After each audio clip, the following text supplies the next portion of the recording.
Kita langsung ke Bang Doli Kurnia melihat komunikasi di antara mitra partai di koalisi Indonesia Maju jelas masih terus terjadi. Tapi apakah Golkar sudah mendengar mengenai dua nama yang mengerucut ini atau tetap mengusulkan Airlangga Hartarto, Bang Doli? Ya, pertama saya juga baru dengar nih Bang Ustaz ada berita dari TV One ya. Ada hasil pertemuan Pak Prabowo dengan beberapa kiai di Jawa Timur. Kemudian ada spekulasi muncul dua nama. Padahal sebenarnya kan dalam pertama kali koalisi ini terbentuk, salah satu kesepakatannya adalah untuk penentuan calon wakil presiden itu nanti akan dibicarakan secara musyawarah bersama dengan ketua partai politik yang lain. Dan setahu saya sampai sejauh ini tentu inisiatif pertemuan itu kan dari Pak Prabowo. Pak Prabowo belum pernah mengumpulkan ketua umum partai politik yang khusus agendanya memberikan calon wakil presiden. Nah, bahwa selama itu sebelum ada pertemuan itu kemudian Pak Prabowo bersilaturahim, kemudian menyerap aspirasi atau bahasa tadi yang dimunculkan di TV-an gerilya gitu ya. Ya memang harus gerilya kan kalau kita kan mau menang ya. Pak Prabowo atau siapapun yang menjadi koalisi Indonesia Maju ini harus keliling terus, harus gerilya terus, baik untuk menambah memperkuat jaringan dukungan kemenangan juga tentu khususnya Pak Prabowo menyerap aspirasi kan. Apalagi tadi kan diberitakan ketemu dengan kiai-kiai di Jawa Timur. Nah, Jawa Timur ini kan menjadi wilayah yang penting ya, yang kita hitung menjadi salah satu wilayah yang akan menentukan kemenangan ya. Battlefield itunya kan ada sebetulnya dalam pemilu presiden itu ada salah satu di Jawa Timur gitu. Nah, apalagi kan kompetitor kita juga melakukan juga hal yang sama dan kemudian berupaya untuk mencari perwakilan dari Jawa Timur.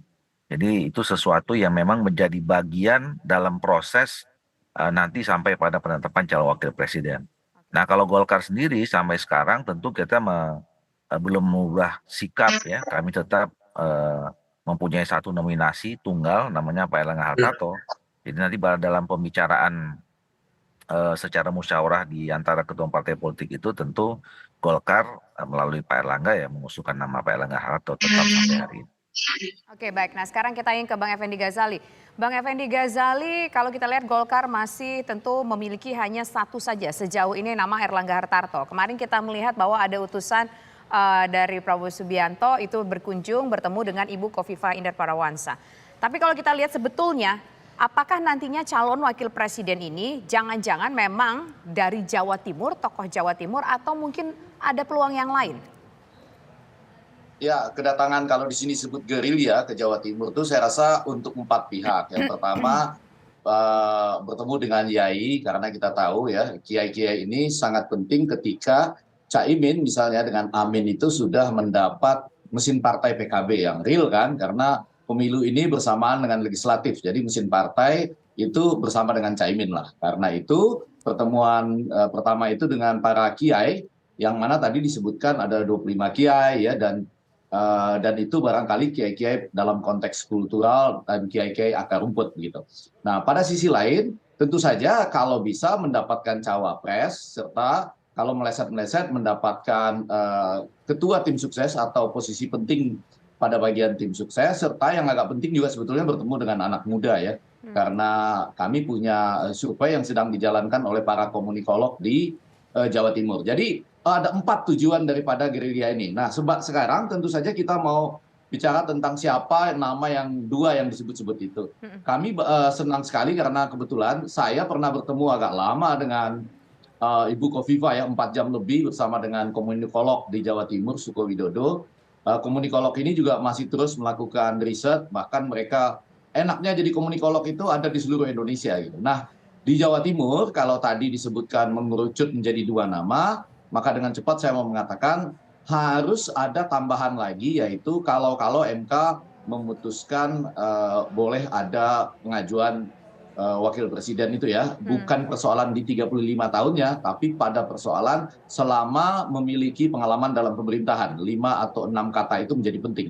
Kalau itu ada, maka kita menduga nanti pasangannya adalah Prabowo Gibran. Jika itu tidak keluar atau MK mengatakan itu open legal policy atau hanya boleh berlaku di pemilu 2029, maka betul sekali barangkali muncul dua nama itu. Bahkan boleh dikatakan satu nama adalah bagian dalam dari NU ya, Muslimat barangkali. Yang satu nama lagi adalah dari profesional. Begitu Andromeda dan Tessa.